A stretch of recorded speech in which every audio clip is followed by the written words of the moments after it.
With your first news at 10 Sports, here's Luke Gamble. Tonight, the final two teams are decided in the Class AA State Volleyball Tournament. Winners move on to the first ever AA title game in this new three-class system. The Century faithful in the building for the matchup against the Mustangs, tied at a set apiece. Patriots in trouble. Cora Metcalf puts one down. Cheyenne wins back-to-back sets. Pats facing a 2-1 deficit. Haven't seen that much this year. Century trailing in set 4. Pats need a spark. Alexis Henley delivers the future St. Cloud State Husky, putting on a show as her team tries to close the gap. Patriots front line making some moves as well. Abby Fosland and Cadence Kostelecki getting a piece of a spike. 21 all in set 4. The event center is rocking, but the comeback doesn't come to fruition. Olivia Broughton ends Century seasons, and the Mustangs get revenge for last year. Cheyenne wins 3-1. They'll play in the championship game for the 4th straight season. On the other side of the bracket, the 3rd seed out of the East upsets top-seeded West Fargo in a sweep. It'll be Davies versus Cheyenne for the championship. And in Class A, an upset as Valley City defeats top-seeded South Prairie Max. The Highliners will play in their first ever volleyball championship against Mayport CG. Medina Pingree Buchanan making their 2nd consecutive state semifinal appearance in Class B. Set point for the Thunder in set 1. Setter Violet Bowl does her job perfectly. Bryn Sorensen receives the ball and pops it right over the block to give her team the lead. Set 2, Thunder leading by 5, but our Redeemers staying in the fight, blocking the attack, making it 21-17. Destiny Opp almost put set 2 away, but Shayla Martin comes up for Medina with a quick toss across the net.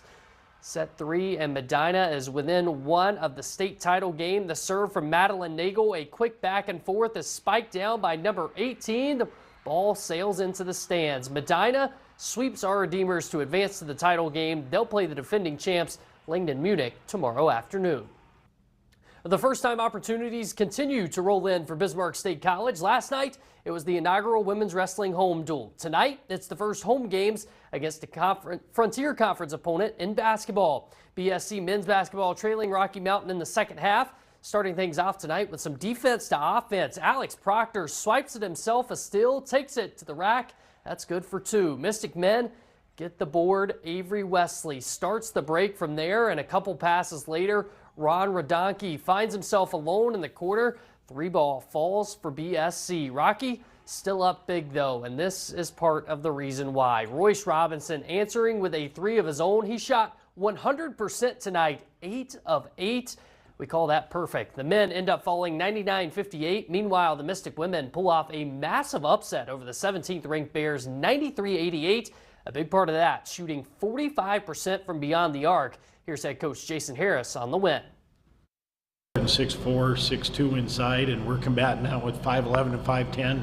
Those girls boxed out well, and we were able to clean up the boards, and that was kind of the story of the game. We needed a boost. We needed a shot in the arm. You know, we've taken our first 3 games. We played really good competition. You know, we played 2 D2s and Dakota Wesleyan that was ranked 9th, and they kind of showed us what basketball is about, and they kind of set the alarm bells ringing a little, where you better come a little more physical, you better be ready to play every night.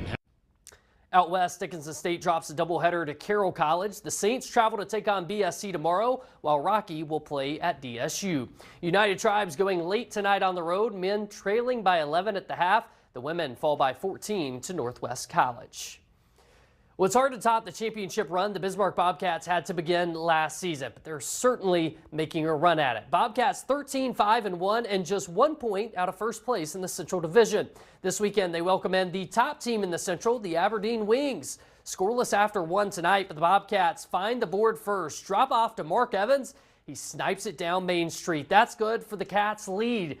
Next one, a quick one. Wings from behind the goal to in the goal, and just like that, we've got a 1-1 game in the second. Bobcats on a power play now. 33 seconds left in the period. First shot, no good. Cooper Williams collects his own change, and that's good for the score. Both teams add 1 more in the final frame, but the Bobcats win 4-3, taking over first place in the division.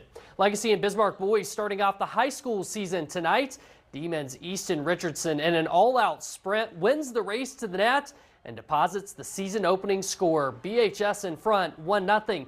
Almost exactly 7 minutes later, Legacy taking advantage of a rebound opportunity. Beckham, Presley, McKay finding Twine. That'll tie the game. The rebound advantage strong in the first. Another one for the Sabres, then some quick puck work gives Cooper Schwan a wide open goal. The scoring off the charts tonight as Legacy takes it 7-4. It's a lot of goals in one game. Yeah. All right.